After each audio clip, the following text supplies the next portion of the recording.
welcome to Electricity and Magnetism course, lecture number 36. I'm Dr. Parvez Ahmed.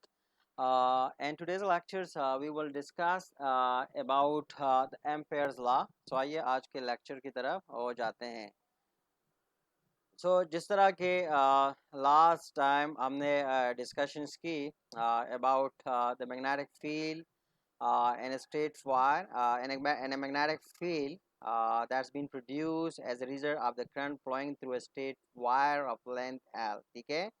So in this lecture, we will evaluate the line integrals along the directions of B over a closed circular path around a current carrying wire. ठीक है कि हमारे पास क्या है हमारे पास एक current carrying wire है just like you can see here in this particular figure. ठीक है उस करंट कैरिंग वायर के गिर्द क्या है एक दायरे की शक्ल में मैग्नेटिक फील्ड जनरेट हो रही है और इसी दायरे का रेडियस हमारे पास आर है. ठीक है. सो यहाँ पर जिस तरह की पिछले एग्जांपल में हमने कैलकुलेट किया कि हम एक length element D S consider करते हैं उसी में से हम क्या करते हैं एक रिस्पेक्ट टू पर्टिकुलर पॉइंट हम फील्ड कैलकुलेट करते हैं और फिर क्या करते हैं कि एट द एंड हम वो जो होल सर्कुलर पाथ है उसके गिर्द वो फील्ड को सम अप करके जो टोटल मैग्नेटिक फील्ड है वो फाइंड आउट कर रहे थे पिछले एग्जांपल में. तो इसी एग्जांपल में थोड़ा सा मतलब यहाँ पर जो सिचुएशंस है इसी सिचुएशंस को हम थोड़ा सा जर्नलाइज करेंगे कि हम line integrals along the direction of B over a closed circular path around a current carrying wire जो मतलब सिचुएशन हमारे पास बन रही है. So for that this situations we can have हमारे पास जो क्लोज इंटीग्रल्स है along a closed path that is B dot ds is equal to B that has been take out from the integral y because B is uniform. ठीक है. B uniform है. क्यों uniform है? क्योंकि हम कह रहे हैं कि B is at equal distance from the center of this current carrying wire. ठीक है. कि जिस वायर में करंट कैरी कर रही है सो B की जो है हम कह रहे हैं कि B मैग्नेटिक फील्ड है that is being generated in a circular path around this current carrying conductor और circular path जो है उनका जो radius है that is the same. So that's why we are saying that the value of B is constant. ठीक है. So B is taken out from the integral. So integral line closed path ds. ठीक है. अब ये जो integral है that is we have considered the length element. लेकिन अगर इस length element को हम thoroughly ले लें across this closed path, so that has been equal to the circumference of this circle. So that's why we have put the value of this integral along the closed path ds. तो यहाँ पर हमने क्या किया है कि जो सर्कमपेरेंस of the circle है उसकी वैल्यू पुट अप की है. ठीक है. एंड बी रिमेंबर हेयर कि हमारे पास जो मैग्नेटिक फील्ड है this magnetic field this is been parallel to the length element ds. ठीक है. जो लेंथ एलिमेंट है और जो मैग्नेटिक फील्ड वेक्टर है they are been parallel to each other तो एक दूसरे के पैरेलल है. That why simply we put their values हम इसकी जो मैक्सिमम वैल्यू है वो पुट अप कर देते हैं इसी पर्टिकुलर सिचुएशंस के लिए. तो हम कहते हैं कि जो मैग्नेटिक फील्ड है along a closed element along a closed path. ठीक है. that has been represented by the integral along a closed path B dot ds is equal to mu naught I divided by 2 pi r and to 2 pi r. So 2 pi r will cancel out and we will left with mu naught I. ठीक है. So the integral along a closed path B dot ds is equal to mu naught I. ठीक है. So these calculations we remember this has been the calculations for a special case of a long straight wire. ठीक है. ये जो calculation है ये हमारे पास ये एक स्पेशल केस है एक सूरत हाल के लिए कि हमारे पास एक स्ट्रेट वायर हो और उसी स्ट्रेट वायर में से करंट वो फ्लो कर रही हो. ठीक है. तो ये कैलकुलेशन सिर्फ मतलब उसी ख़ास केस के लिए है मतलब हम कह रहे हैं कि जिसमें हमारे पास एक लॉन्ग स्ट्रेट वायर हो. ठीक है. But you can generalized that result. लेकिन आप ये वाली जो रिज़ल्ट है वो किसी भी जनरल सिचुएशंस में अप्लाई कर सकते हैं by taking advantage of the symmetry situation. ठीक है. कि किसी भी जनरलाइज सिचुएशन में अगर आप सिमेट्री सिचुएशन है हमारे पास तो उसी में आप इस रिलेशंस को आप यूटिलाइज कर सकते हैं। ठीक है, तो ये जो रिलेशन है that it integral along a close path B dot D S is equal to mu naught I, this we call the Ampere's law. ठीक है, ये हमारे पास क्या है, ये हमारे पास एम्पेयर लॉ है। ठीक है, ये वाली जो रिलेशन है this is called the Ampere law. ठीक है, and it is the total current that passes through a surface bounded by the closed path of the integrations। ठीक है, ये जो रिलेशन है what actually it states, it said that it is the total current that passes through a surface bounded by the closed path of the integrations। ठीक है, so ampere law is useful, ampere law is useful for calculating the magnetic field due to a current configurations that have high symmetry। ठीक है, so ampere law को हम एक ऐसी particular situations में magnetic field की कैलकुलेशंस के लिए यूटिलाइज कर सकते हैं जिसमें हमारे पास क्या हो, जिसमें हमारे पास एक हाई सिमेट्री हो, सिमेट्रिक सिचुएशंस हो।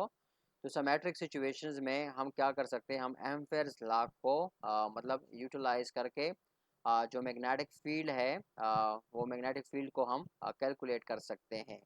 ठीक है, जिस तरह कि हमने पहले बात की थी कि हमारे पास दो करंट कैरिंग कंडक्टर्स हो, स्ट्रेट वायर हो, और स्ट्रेट वायर में से करंट पास कर रही हो एक पर्टिकुलर डायरेक्शंस में। ठीक है, तो इसके गिर्द फील्ड प्रोड्यूस करता है, और वो जो फील्ड होता है इसकी एक पर्टिकुलर डायरेक्शंस होती है, और हमने कहा था कि the direction of the field depend upon the directions of the current, के जो फील्ड की डायरेक्शंस है, ठीक है, वो करंट के डायरेक्शन पे या जो लेंथ एलिमेंट है उसकी डायरेक्शंस पे वो डिपेंड करता है। ठीक है, तो यहाँ पर हम कहते हैं कि the current I passing through a loop is positive if the directions of the integrations is the same as the direction of b from the right hand rule। ठीक है, क्या हम कहते हैं कि अगर डायरेक्शन जो इंटीग्रेशंस की डायरेक्शंस है वो क्या हो, direction of the integration is the same as the direction of B from the right hand rule. Right hand rule को यूटिलाइज करके अगर हम जो है हमें एक ऐसी सिचुएशन मिल जाए कि जिसमें हम कहते हैं कि क्या है कि जब करंट आई पास कर रहा हो एक लूप से, ठीक है, तो हम कहते हैं कि जो डायरेक्शंस है डायरेक्शन ऑफ इंटीग्रेशन वो और जो है वो बिल्कुल सेम हो जिस तरह की बी की जो डायरेक्शंस है, तो फिर हमारे पास क्या होगी, तो इस कंडीशन में हम कहते हैं कि जो है हमारे पास इसकी जो वैल्यू है करंट की जो वैल्यू है दैट विल बी पॉजिटिव। ठीक है, लेकिन अगर हमारे पास दूसरी केस है जिसमें हम कहते हैं कि जो मैग्नेटिक फील्ड है उसकी डायरेक्शंस और जो इंटीग्रेशन पाथ है वो दोनों की वो सेम ना हो, तो इस कंडीशन में हम कहते हैं कि the current will be negative. ठीक है, मतलब particularly current depend on the direction of B and the direction of the integrations. ठीक है, के दोनों पे ये डिपेंड करती है कि अगर मतलब डायरेक्शन सेम हो तो करंट हमारे पास पॉजिटिव होगी, if the directions they are been different, ठीक है, डायरेक्शन सेम ना हो, डायरेक्शन अपोजिट हो, so then the current will be negative. फिर इस पर्टिकुलर कंडीशंस में हमारे पास जो करंट होगी that will be negative. So जो बुक है in book the law is written as integral along close path B dot D S is equal to mu naught the mu naught time the current enclosed, because the current that he used is the current enclosed by the closed path over which you integrate.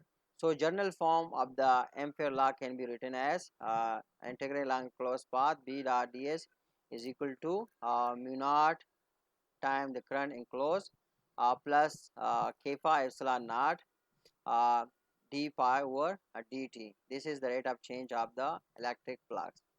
ठीक है, अच्छा, अब यहाँ पर ये हमारे पास क्या है, ये हमारे पास journal form of the Ampere law है। ठीक है, एम्पेयर लॉ की हमारे पास क्या है, ये जर्नल फॉर्म है।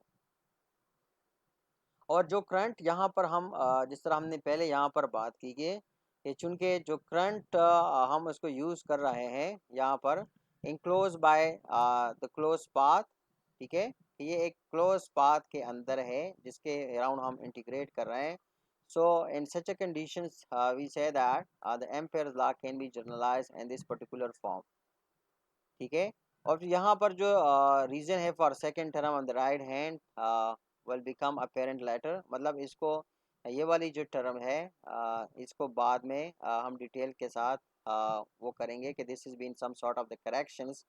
ये हमारे पास क्या है, correction to the Ampere law है कि हमारे पास हम कहते हैं कि एक पर्टिकुलर सिचुएशंस आएगी where we have where actually we will need some corrections to the Ampere's law. ठीक है, एक पर्टिकुलर सिचुएशन आएगी जिसमें हम कहते हैं कि if the current is not steady currents, so फिर उस कंडीशन में हमारे पास एम्पेयर्स लॉ के अंदर कुछ डिफिशिएंसी फॉल करती है। ठीक है, so that's why we have some corrections, this is called the correction to the ampere law, और इसको बाद में फिर हम डिस्कस करेंगे। ठीक है, इसको लेटर ऑन हम डिस्कस करेंगे। So for time being you should ignore this, आपको इसको इग्नोर करना चाहिए। ठीक है, so now you should deal with the with this particular situation. हम ये सैम्पल सिचुएशन टाइम बीइंग के लिए हम ये सैम्पल सिचुएशंस को डील कर रहे हैं। ये वाला जो टर्म है इसको पार्ट टाइम बीइंग के लिए हम इग्नोर कर रहे हैं, हम इसको डिस्कस नहीं कर रहे हैं। So if your path include more than one source of current, अगर मतलब है हमारे पास more than one source of current है, ठीक है, मतलब हमारे पास एक कंडक्टर की बजाय दो कंडक्टर्स है और हम कहते हैं उन्हीं से करंट वो जनरेट हो रहा है दोनों में से। So more sources, so add all the current with the correct sign. तो उस पर्टिकुलर कंडीशंस में हम अगर मैग्नेटिक फील्ड को वो फाइंड आउट करेंगे, so for that particular situations we simply had to add up the total current। फिर उस कंडीशंस में हमने टोटल जो करंट होगा उसको हम क्या करेंगे, उसको हम एड अप करेंगे। be remember that you should have to take extra care about the sign of the current, कि करंट के साइन के बारे में जब हम एडिशन कर रहे हो तो हमें करंट के साइन के बारे में मतलब मालूम होना चाहिए कि करंट किस डायरेक्शंस में वो फ्लो कर रही है, और साइंस का मतलब याद रखना वो ज़रूरी है। ठीक है, अब हमारे पास एक एग्जांपल है, मतलब जो हमने डिस्कशन की है उसी डिस्कशंस पे बेस एक हमारे पास एक प्रॉब्लम है, that's been in sort of example. Example क्या है कि एक cylindrical wire of radius r carries a current I that is uniformly distributed over the wire's cross sections. So calculate the magnetic field inside and outside the wire।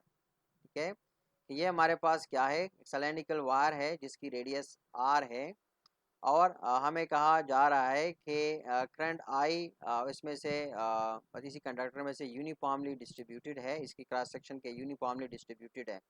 ठीक है, तो हमें कहा जाता है कि आप मैग्नेटिक फील्ड कैलकुलेट करें इनसाइड और आउटसाइड दिस पर्टिकुलर वायर, कि इस वायर के आउटसाइड और इनसाइड आप क्या करें, मैग्नेटिक फील्ड को वो कैलकुलेट करें। ठीक है, so first of all we should take what we should take the cross section of the wire. ये जो क्रॉस सेक्शंस है इसको यहाँ पर हम शो कर रहे हैं। ठीक है, और यहाँ करके जो डायरेक्शन ऑफ बी है that is out of the paper. ठीक है, ये पेपर से आउट वर्ड है या आउट ऑफ द स्क्रीन, और it's been tangent to any point on this given circle. ठीक है, ये सर्कल पे any point tangent to any point at that particular circle. ठीक है, यहाँ पर हमने दो सिचुएशंस वो किए, we have drawn a dotted circle inside this cross sections. ठीक है, और हमने कहा था कि ये जो छोटा सर्कल है अंदर डॉटेड सर्कल है, it has radius small R, और जो कैपिटल है क्रॉस सेक्शंस है इसके आउटसाइड, इसका हम कह रहे हैं कि इसकी जो रेडियस है that is been denoted by capital are.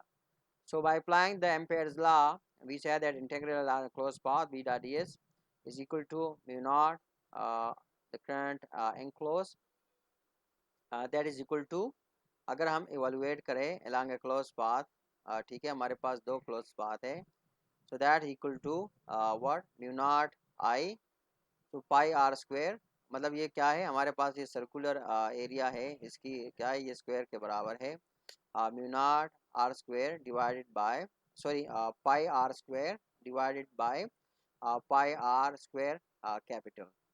ठीक है, मतलब हमारे पास दोनों सर्कल्स है, तो दोनों का हमने क्या करना है, दोनों का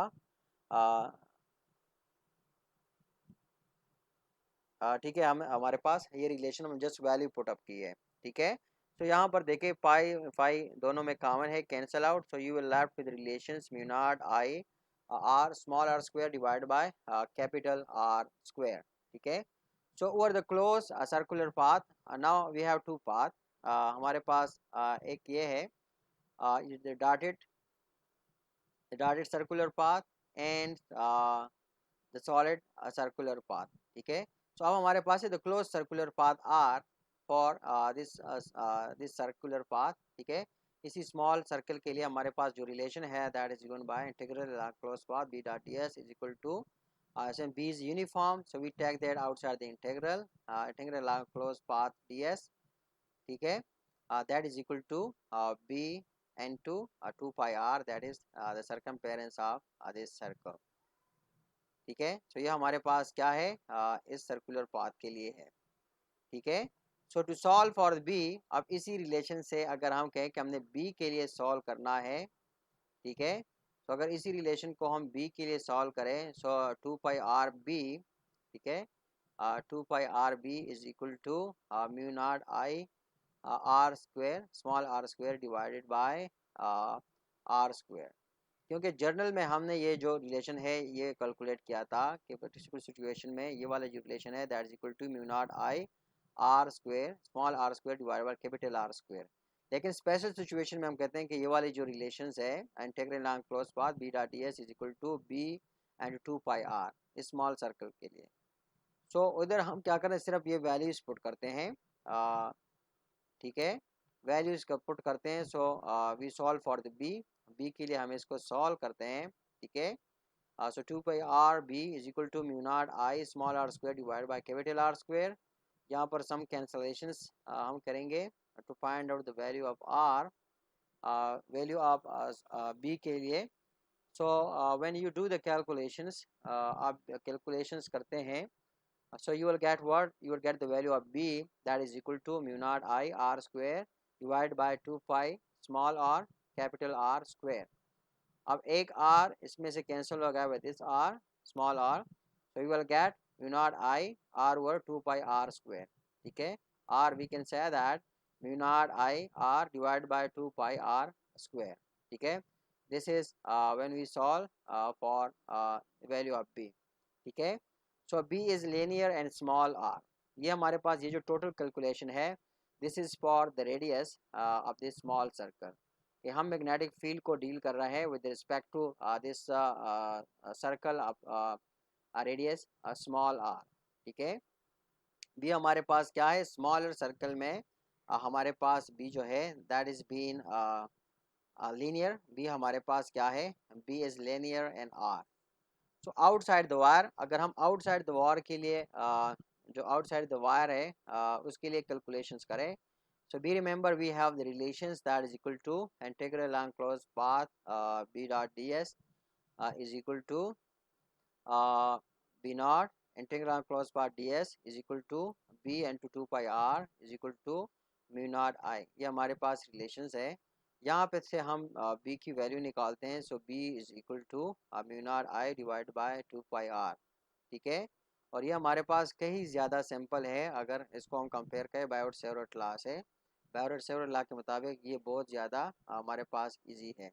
सो ये हमारे पास क्या है, रिलेशन है for b outside for B outside this circle. या बी को जब आउटसाइड कैलकुलेट करते हैं सर्कुलर पाथ से बाहर इधर कैलकुलेट करते हैं. So this is basically the value of R outside the circle. Outside circle के लिए हमारे पास ये रिलेशंस है.